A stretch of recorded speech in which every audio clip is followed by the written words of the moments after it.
Here we are creating infographics using Adobe Illustrator. Just a few little things before we start off. We are using the most current version of the Creative Cloud, which is the Creative Cloud 2014. If you are using older versions of Illustrator, there are lots of things that will still parallel to what I'm talking about. And I am going to point out some new features with Illustrator that have just come out with this newest upgrade, and ones that have come out over the last year when Creative Cloud has come out.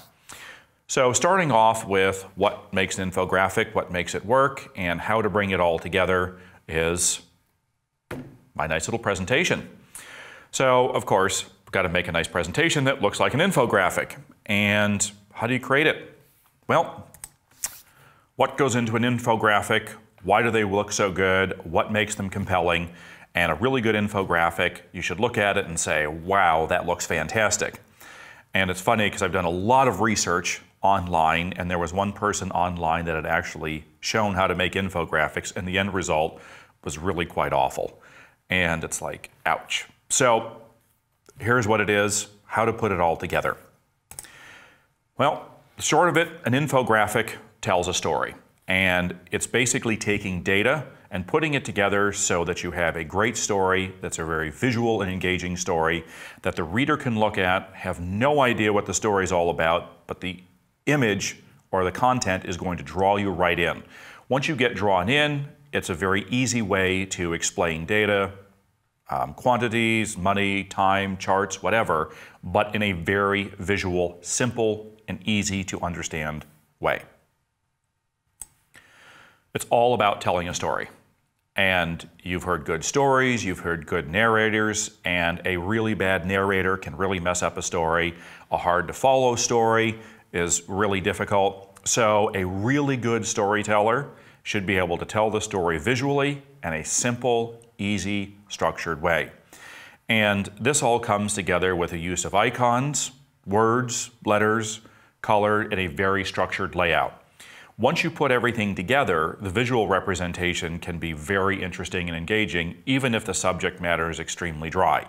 It's representation of data, and I'm sure you've heard stories before told by somebody where you fall asleep, and other people can tell the story, and the narrator can be so interesting and engaging. Doesn't matter what the story is, you want to sit there and listen to that person. And that's what an infographic is. So, infographics, we use icons, and I cannot stress this enough, and we're going to see several different examples of icons coming together. An icon is a graphic representation of an item. It's not meant to look exactly like the item. It is going to be a simplified translation that's meant to be broadly understood. If I'm going to show you the picture of a camera, I do not need to show you the picture of that actual camera with all of its functions and features. I need to show you something that's going to be simple, it's going to be straightforward. You look at it, not overly complicated, breaking it down to its simplest items, and render that so that you have a simple, straightforward icon that virtually any audience could look at that and say, this is what it is. This is not an illustration, it is not a photograph, it is not a drawing, it is literally an icon. So when people say, you know, this is very iconic, it means it's there and it represents in every sense of the word and captures the essence. So I've got this nice little bird here. It doesn't matter what kind of bird it is, you look at that and you don't say, oh, that's a microwave oven.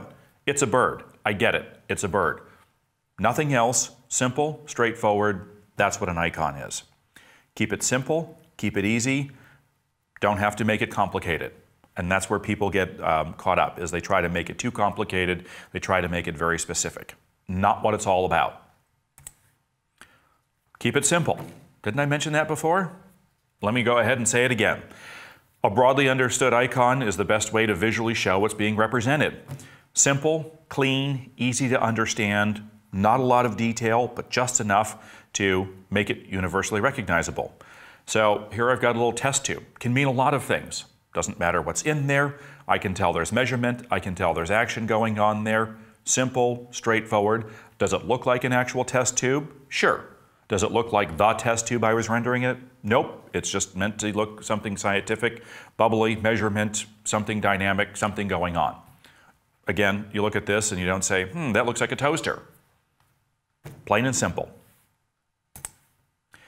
Another thing that I see quite often that is interesting is when people get into creating infographics, you want to make sure that you have the same narration point of view throughout the entire story.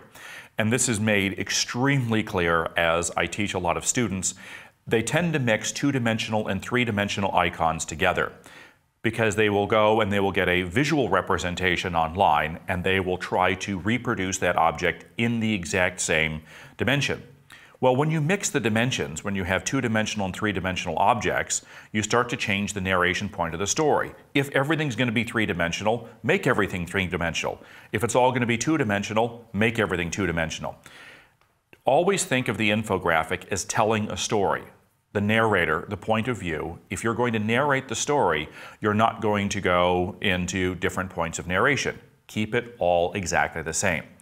And you'll recognize this even with really well done, visually interesting infographics. You'll see that some designers will mix two-dimensional with three-dimensional. It's a very easy thing to get into because you go online, you search for a picture, you find out what it is, and you try to make an icon out of that, and you forget that you are dealing with a flat or a dimensional object. Not a problem. If everything's going to be three-dimensional, make it all three-dimensional. If it's going to be two-dimensional, make it all two-dimensional.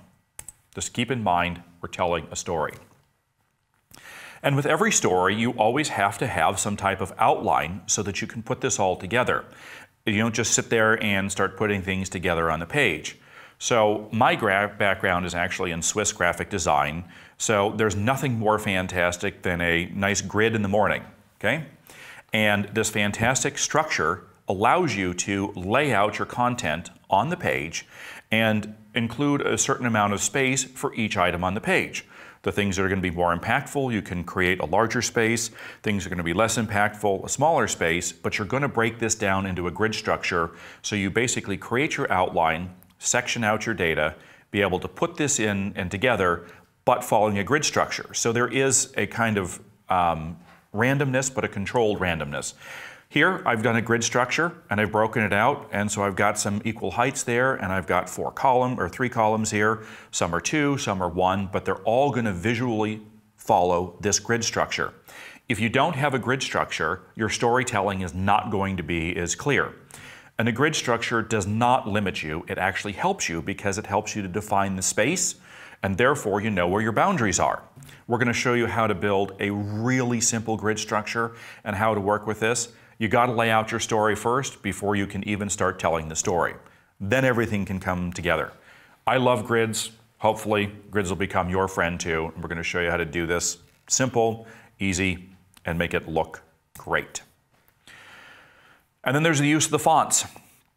So the fonts are the actors in the story. You've got your narrator, which is your overall feel, and the fonts are going to be the actors. So who are you going to cast in the role of the acting? If you're going to tell a story, how do you want that to be? And there's a lot of great fonts out there. There's so many fantastic fonts. In general, I use sans serif fonts for infographics because they tend to be a little bit more clean. They give a very grid-like structure. They tend to be a little bit more rigid. But I also like to choose fonts that have weights that are going to be similar to the strokes of my objects. A lot of different fonts out there. The wrong font, think of it as the wrong actor. When you cast somebody in a role that isn't right, it's not going to tell the appropriate story. Even though the story may be interesting, you want to make sure that the font is absolutely correct. So I was going to use Papyrus in here, and I decided, you know, I just can't do it. Even as a joke, I can't even do it because the joke would be so bad. So I got something that was kind of like it. And fonts are extremely important. And we're going to walk you through how we can go ahead and we can do kind of like a font casting call.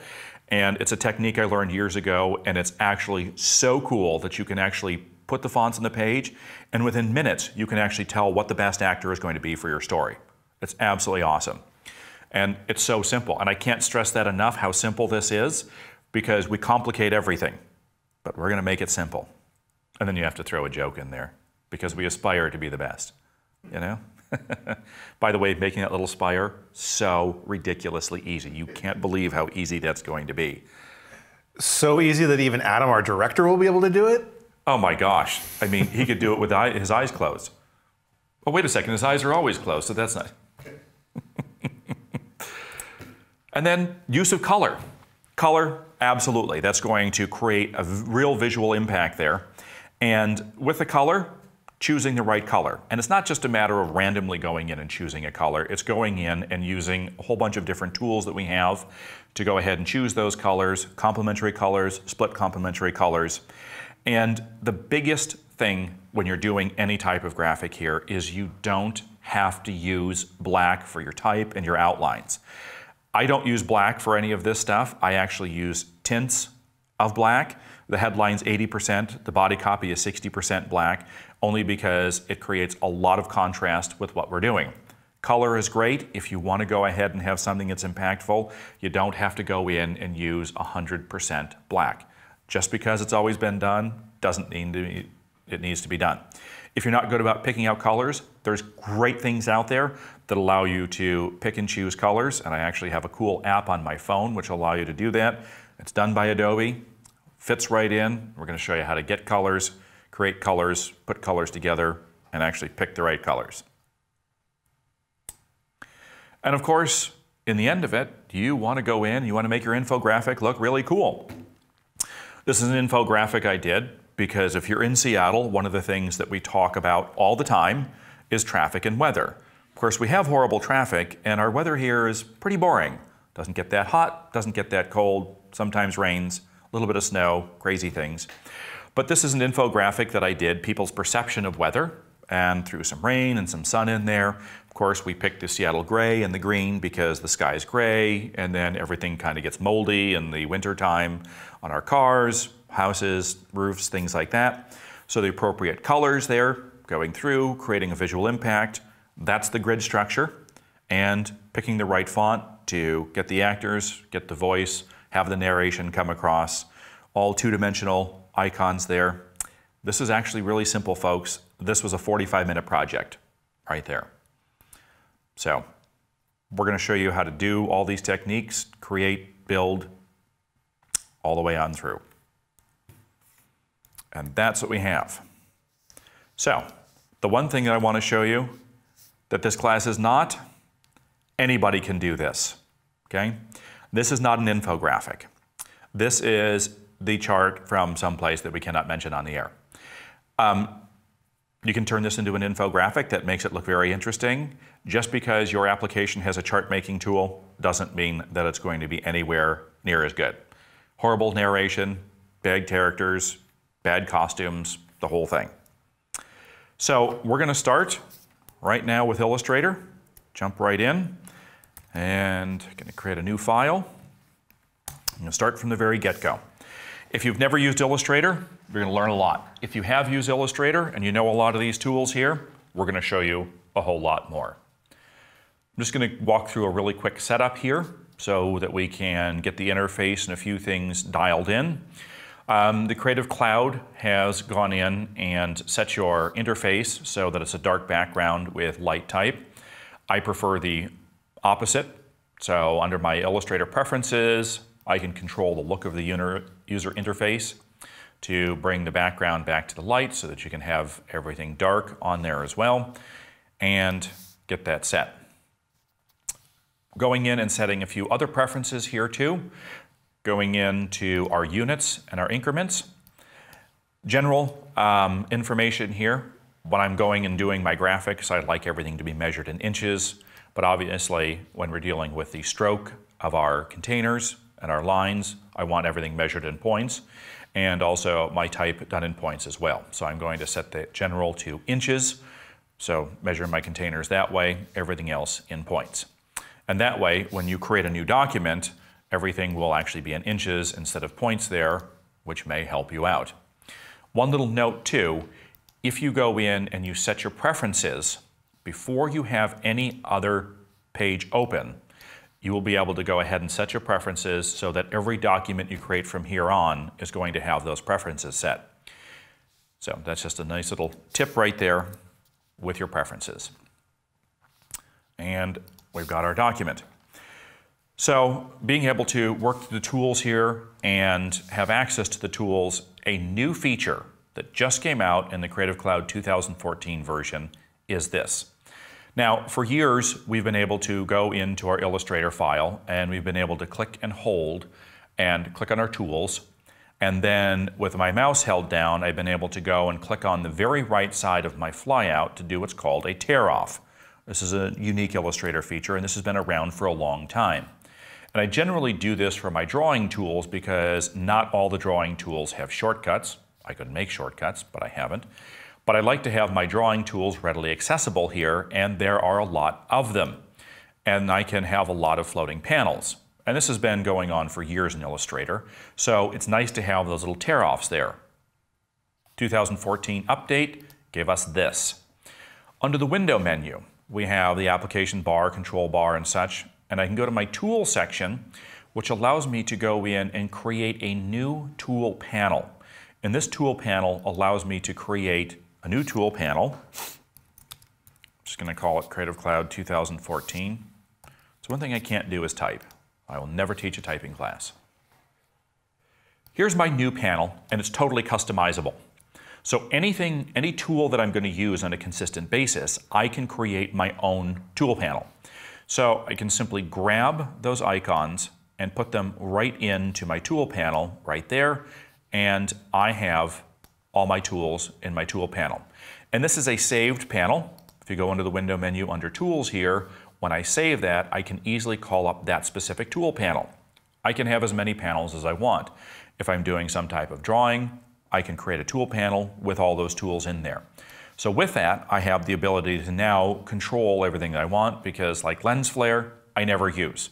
Some of these other ones I use, but I use very rarely. Okay?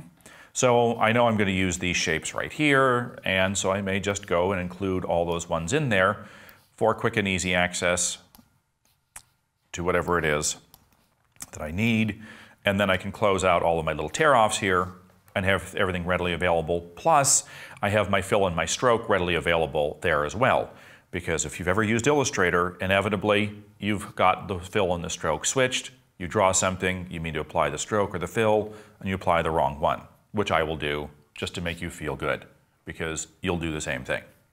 And I do it too. So that's a new feature there. Window menu, tools, setting up a new tool panel, and anyone that you set up resides right here in the list. Nice and handy, floatable, and you can put it in any direction that you want. Creates a little mini tool panel. Awesome. Couple other things with Illustrator. Pen tool, and I know a lot of people get frustrated with the pen tool. We aren't going to be using the pen tool very often, if at all, during this 2-day class. And I know people are like, oh my gosh, I thought we were going to learn Illustrator. The pen tool is an integral part of it. I love the pen tool. Absolutely love the pen tool. It's great. The problem is, when you start introducing the pen tool, we start getting into more of an illustration. This is all about construction. Simple icons, all about construction. And I'm going to show you tons of basic construction techniques so that you can build virtually everything. The pen tool is awesome. Love it. But when you're getting into basic icons here, we don't need to use it very often, surprisingly enough. We need it for illustration, but this is not an illustration class. This is creating icons and infographics. We'll use it very rarely. So for those of you that want the pen tool, not the class for the pen tool. Quick question. Yes. So Mad Panda wants to know, should we all be creating workspaces like this? Is this your best practices for workspace for building infographics? Everybody works differently. So I build with this so that I can have these things readily accessible. In reality, what I would do is I'd actually go under, I would set up shortcuts here under the edit menu, and I would actually set up shortcuts for the stuff that I'm going to use all the time. This little window right here is a fantastic thing to have, but what it does is it requires me to stop what I'm doing and go over and select the tool just like I always have. Once I go under the edit menu and I set my keyboard shortcuts here, this will allow me to go in and actually set my tools. So I can set my tools here and I can use the tools or the shortcuts here for the tools that I'm going to use all the time. Now currently we've got the rectangle is M and the rounded rectangle has no shortcut there, and the ellipse is L, nothing for the polygon tool. But if you ever wanted to create a shortcut for this, you could go in and do the shortcut and say you do Y for the polygon, and it says, hey, this shortcut's already used by the magic wand tool. Okay, well, if you don't use the magic wand tool as much and you select things in a different way than the magic wand tool, that's fine. If not, I can go clear that and say, okay, you know, the P tool. Well, that's for the pen tool, and that's a shortcut that I can't, you know, deal without. I have to have the pen tool. So, you know, if I do the N, you know, maybe that works. It's the pencil tool, and you know what? I don't use the pencil tool very often, so I'm going to use N for the polygon, and I can set this up this way. Anytime you have these shortcuts, you can save them. They're in your application, and you can make them and use them. So in that case, I recommend the shortcuts, but if you want to go in and use this panel too, it's a great way to do it as well. Best practices is make it as simple as possible, focus less on the application, more on your work, and the quicker you can do that and the more efficiently you can do that, I think the better off you're going to learn. So that is one of the new features here. There's also a couple other new features that we're going to get into that they have added. In the Creative Cloud version of Illustrator, they added live corners, and in the Creative Cloud 2014 update, they've actually gone in and they have created corner widgets, which change the functions and feature here, which we're going to cover completely, and it's a very different way of doing this. Now, if you do not have Creative Cloud and you're running the last version of Illustrator before the Creative Cloud, this whole live corner widgets and all that other stuff is a real limitation, because we're going to show you why it's a huge limitation. If you've ever tried to resize a container with rounded corners, it'll flatten or stretch the corners. So this is a huge improvement right here. That's one of the new features. And then also one of the newer features too is the pencil tool and how it's been revised to make it a whole lot easier to draw. If you're a pen tool person, the pencil tool may come in and start to crowd out the pen tool a little bit. We're going to show you that as well.